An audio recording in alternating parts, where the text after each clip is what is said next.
Sagittarius, welcome muli dito sa iyong reading for this week or this coming week.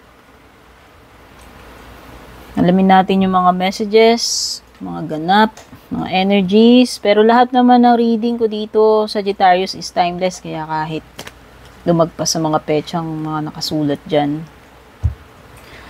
Don't forget to subscribe, like, follow kung bago po kayo dito. At sa mga matagal na, maraming salamat po sa patuloy na pag-aabang ng readings, pagsuporta. Lalong-lalo na dun sa mga hindi nag-skip ng mga ads natin, yung mga nag-share ng reading natin, malaking tulong po yan. Thank you rin sa lahat ng nag-member, nag-avail ng subscription, mga nagpapadala ng star super thanks. Special mention to Miss Yoli Suliman, shoutout sa inyo dyan sa California. At pati na rin yung mga suki natin sa private reading. Yung mga interesado, tingnan nyo na lang yung mga nakasulat sa description. Nandyan po yung link kung balak nyo mag-inquire about my private reading.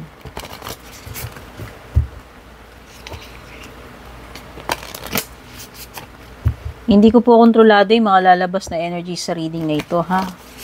Kung past, present, or future energy man ito sa inyo. Isa-isip nyo na ito ay general reading lamang, kaya for sure hindi ito tutugma 100% sa bawat isa sa inyo. Okay? Sa mga love reading, pwedeng masagap yung energy ng mga taong connected sa person mo, kung meron man, or kung meron mang iba pang nakakonect din sa iyo bukod dito sa person mo. Overall energy mo for this week, the end of a tough cycle approaches, full moon in Capricorn. What to expect, your hard work is paying off, new moon in Capricorn. And ang pinaka-outcome ng week mo is your commitment is being tested.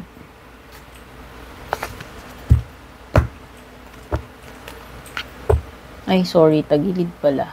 Ayan.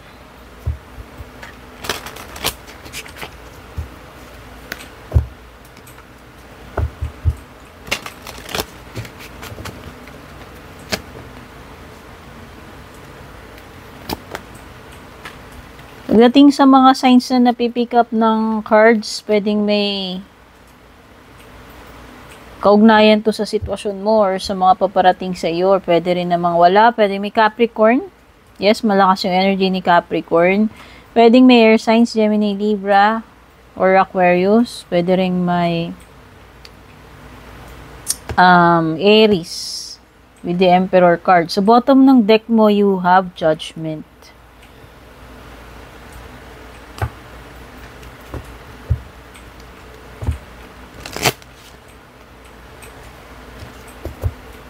Kuha pa tayo ng mga Lenormand cards. Sa Lenormand cards mo, may mga numbers akong mapipick up dito. Pwede mong ilista to kung mahilig ka sa mga numbers or lucky numbers. Or kung meron mang significance yung mga number dito, kung marunong kayo sa numerology. So, meron kang clouds, anchor, coffin, dog, tree, number 6, number 35, number 8, number 18, and number 5.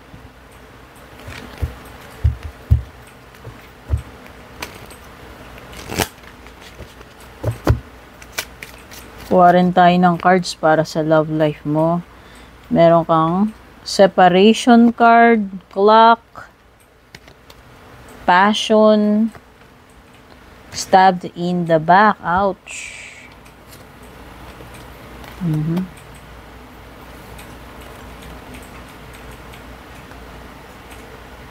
Sige. Unahin na natin ito, overall energy mo para sa week na ito. Uy, the end of a tough cycle approaches. So, maring isang mahirap na pinagdadaanan mo is matatapos na. Whatever cycle itong tinutukoy dito, at least, 'di ba? Makakagaan na para sa iyo kung matatapos man itong tough cycle na to, Sagittarius. It could be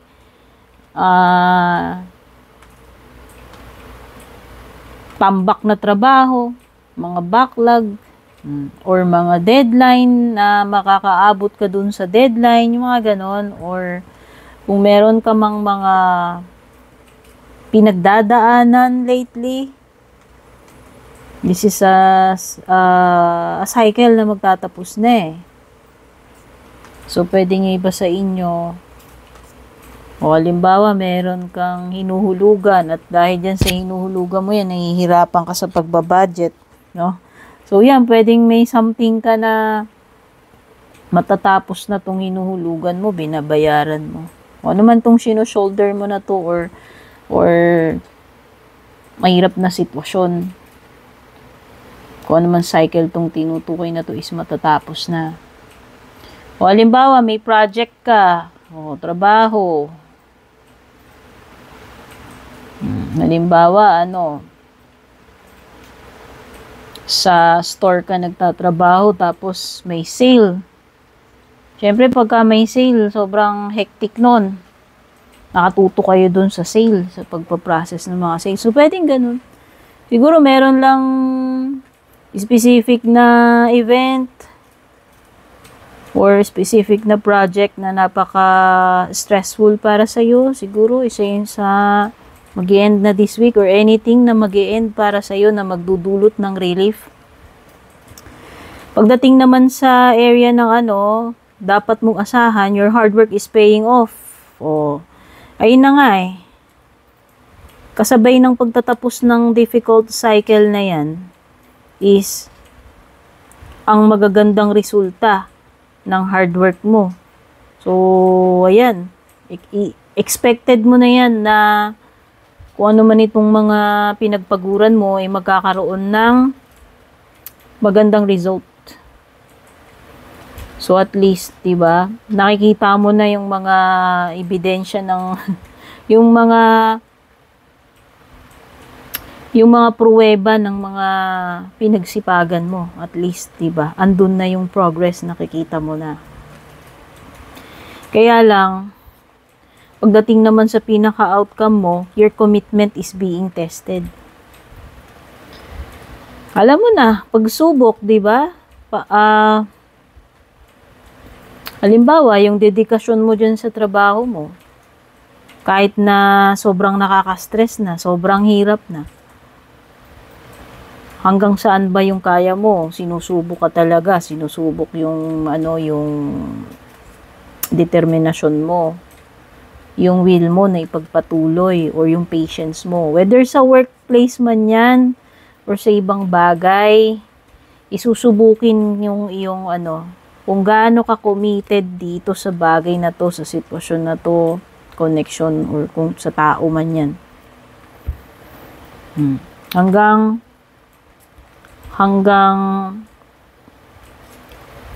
saan mo ipagpapatuloy, hanggang kailan mo ipagpapatuloy, hanggang kailan ka mo ipaglalaban, for example. Okay, hanggang kailan ka magi-stay dyan? Hanggang saan yung pasensya mo? Diba? Basta meron kang some kind of test na pagdadaanan or matinding challenge na susukatin hanggang saan yung kaya mo. No? Mag-ano ka ba? Susuko ka ba? Magiging marupok ka ba? Bibigay ka na ba? Aayaw ka na? Yung mga ganun. Hanggang saan yung kaya mo? So wala to, sa tingin ko, patience ang kailangan mo this week. Kung talagang gusto mo mag-stick dyan. Or kung importante sa'yo yan. Ayan this is a period, clouds nga pala. Yung first Lenormand card mo dito.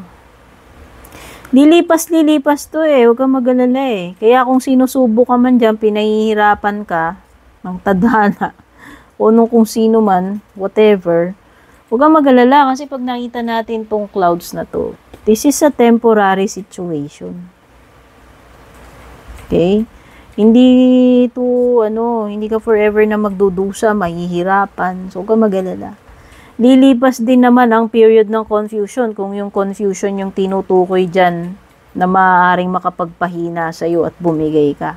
Kasi andito rin yung uncertainty and confusion pagdating sa'yo. Okay? Andyan yung doubt, nandyan yung fear of the unknown. No? Pero huwag ka mag-alala. This is a temporary situation. Kaya ako naman yung kinalalagyan mo, nangyayari sa'yo na ganyan, hindi kaaya-aya or mahirap, is lilipas at lilipas din yan. Meron ka rin ditong anchor card, di ba? Ano ka sa tingin ko matatag ka hindi ka basta-basta susuko. Okay, so may mabigat na card pala. Dito sa Lenormand mo, dito sa love life mo, may mabigat na card din. So, dalawa, yung nakikita ko mabigat na card dito. And ito yung para sa akin, mas mabigat itong coffee na to. Talagang may pagsubok na dadaan sa'yo. Pwedeng itong week na ito na. It could be an ending, a loss, sadness, depression, anything na magkukos sa iyo ng pain, suffering, at talagang yung literal ba na ang bigat-bigat, ang hirap-hirap pagdaanan, or napaka-depressing, yung mga ganun. Okay? So, pwede kang makaranas ng loss, pwedeng may kinalaman sa illness,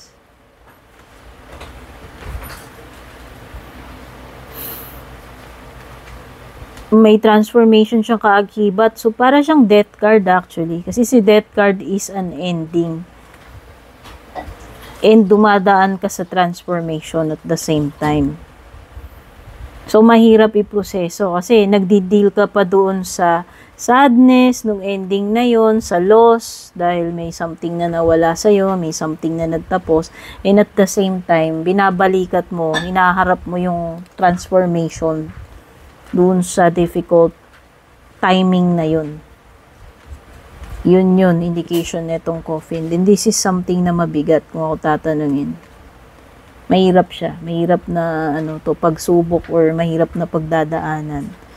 Pero ang importante rito, merong mga taong loyal sa'yo, mga taong hindi ka iiwan.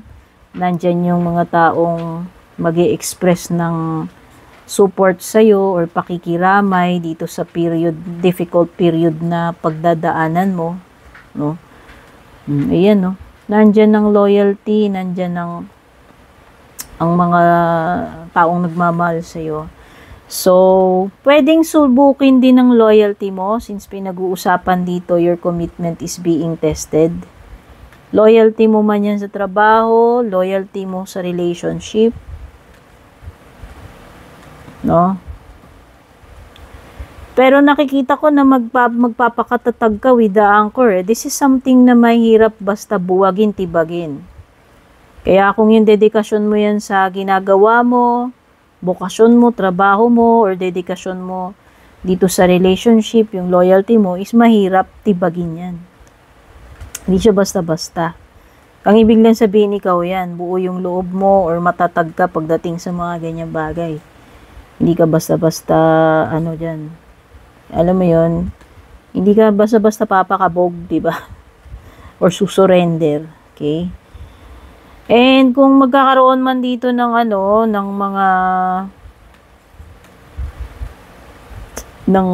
mga problema, nakikita ko na masusurvive mo yan. Ayan yung trio. Ito isang mayabong na puno. Ang ibig lang sabihin nito, matatag na yung mga ugat niyan. Di ba kagaya nga ng sinasabi ko sa anchor? Anchor, hindi mo basta-basta magagalaw Ganun siya ka-stable. And ang para sa akin, yung tree is ganun din. This is an old tree. Malalim na ang roots nito. Hindi mo na yan basta-basta kayang tibagin. Kung ano man yung bagay na sinisimbolo ng tree para sa'yo dito sa reading na ito. Tree is also about magandang senyales pagdating sa financial, sa career. Kung ito ay, if you are about to embark on something, it could be a career, a business. This is something na yayabong. This is something na pangmatagalan. Or kung relationship ito, saan mo na magtatagal kayo? Business partnership man yan, o romantic, no? This is also a good sign pagdating sa health. Ibig sabihin, healthy, walang problema. Okay? Or someone who is very old na, kung sino man tong person na to. Kung meron mang tao na tinutukoy dito. Or, pagdating sa experience, someone na veterano na. Pagdating dun sa ginagawa niya, matagal na siya dun sa ginagawa niya, or sa trabaho niya, expert na siya dun, marami na siyang experience. No? Yan. Or maybe this is a simbolo ng family, since roots naman yung pinag-uusapan dito. Pwedeng may kinalaman sa, sa mga kamag-anak mo. Sa pinagmulan ninyo, kumbaga. Okay, pagdating sa iyong mga tarot cards, meron ka ditong Ace of Swords. Okay, so eto na. Kahit gaano kahirap yung situation mo, dear. Ayan, subukin ka man. Nakikita ko dito. Mahirapan ka man dito. Yung outcome nito is good pa rin with the Ace of Swords upright. Gaano man kahirap yung problema mo na yan, makakahanap ka ng solution. Oo. Pwedeng Ace of Swords is about pagdidesisyon, kung meron ka mang kailangan gawan ng decision, or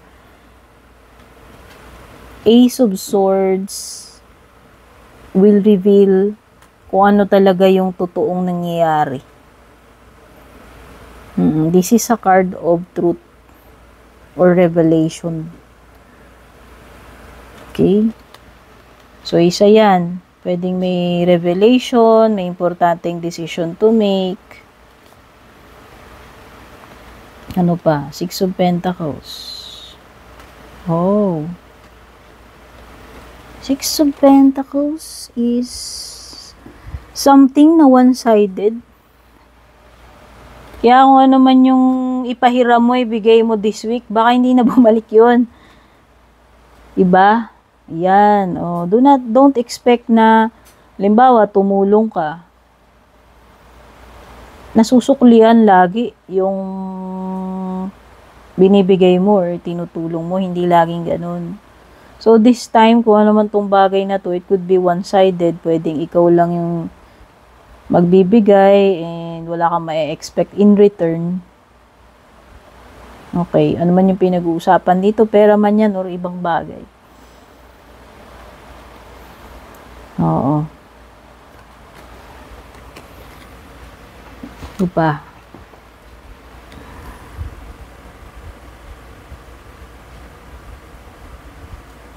Or meron ba ditong tao na parang namimili siya ng pinapaboran niya or tinutulungan niya. Alam mo yun? Pwedeng may ganung energy.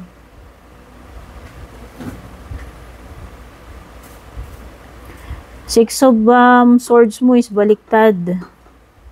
Okay. So,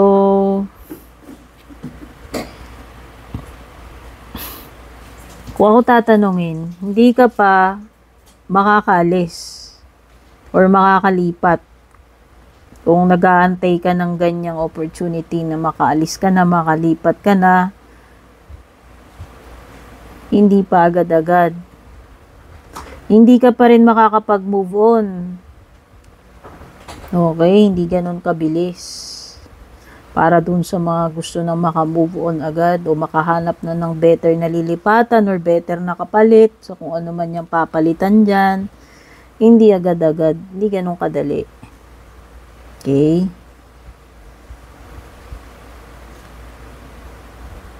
O, promotion. Kung promotion yung hinihintay mo, hindi ganun kabilis.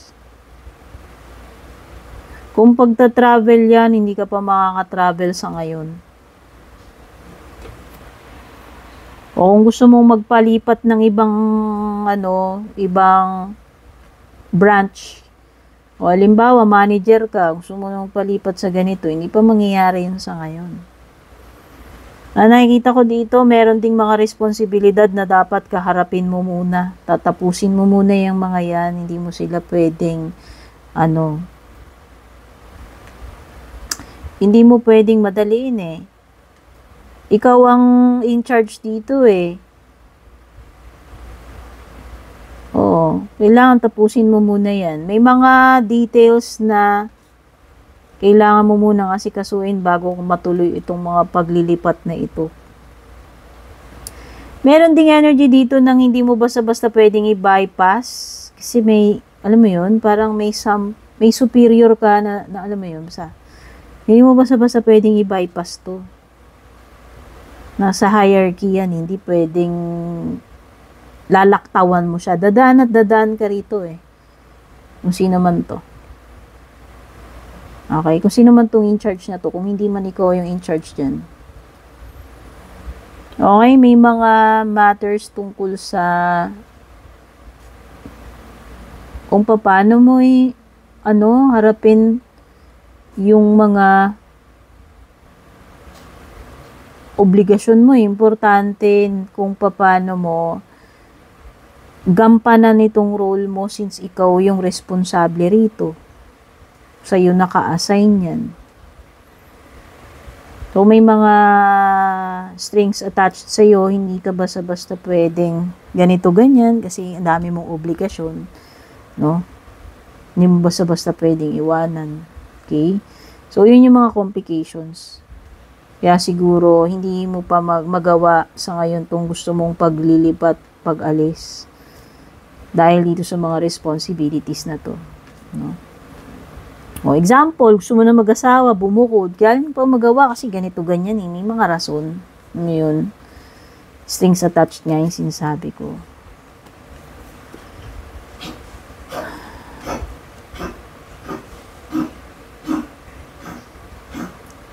Judgment card, okay. Judgment card is about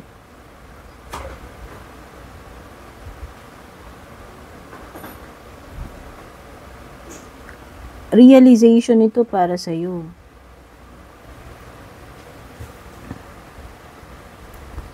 Ano man itong mga bagay na marirealize mo this week.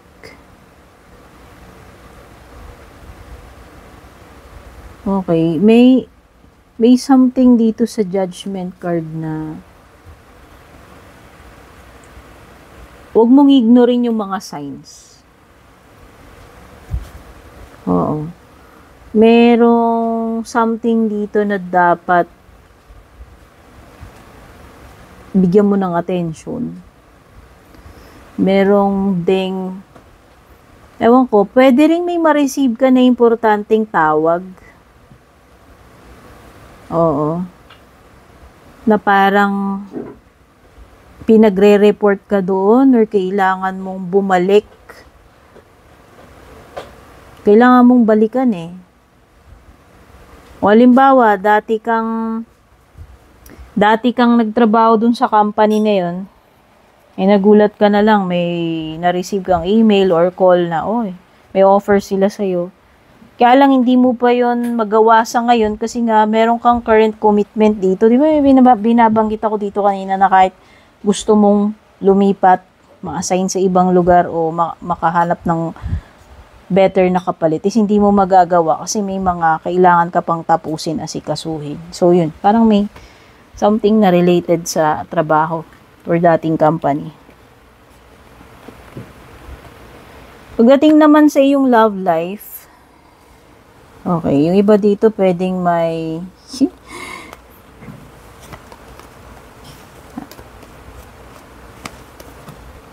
wow, sabi dito merong malupit na chemistry kayo netong tao na to. Kaya lang hindi ka pa totally healed. Naghiwalay na kayo actually. Ayan, nagkaroon na ng separation. Hindi ko lang alam kung recent ito. Oo. Hanggang ngayon is nandun ka pa rin sa process ng healing. Kaya nga 'di ba sabi ko, hindi ka pa makaka-move on, 'di ba? Kung naalala mo, binanggit ko rito.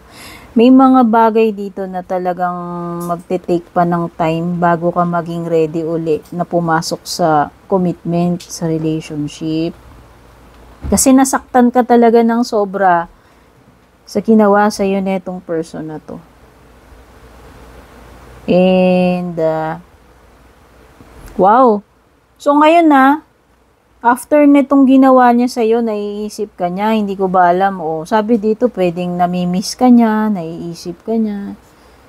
Kaya lang ikaw naman, si tao na ayaw mo na, hesitant ka na, or ayaw mo na kasi, masakit nga yung ginawa sa'yo nitong person na to eh. And hindi mo nga inaakala na magagawa niya sa'yo yun, pero nagawa niya. So, ngayon, merong something dito sa person mo na after nung ginawa niya sa'yo na yun, baka naman, nagbabaka sakali ito kung available ka pa or kung tatanggapin mo pa ba siya. Alam mo yun, parang maybe this person is trying to sneak again sa'yo at ititest niya yung waters kung, type ka pa rin nito, kung pwede ko pa bang balikan to, o may access pa ba ako dito kay Sagittarius. Alam mo yun, yung gano'n. So, hindi natin alam kung anong intention niya, pero yun na nga. Itatry niyang itest yung waters kung ikaw ba ay kakagat uli or tatanggapin mo pa ba siya, yung mga ganyan.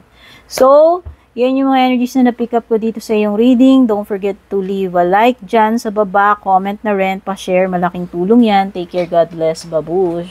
And kung balak nyo pong mag-book or mag-inquire ng personal readings ko, basahin nyo lamang po itong nakasulat sa screen or yung nakalagay sa description.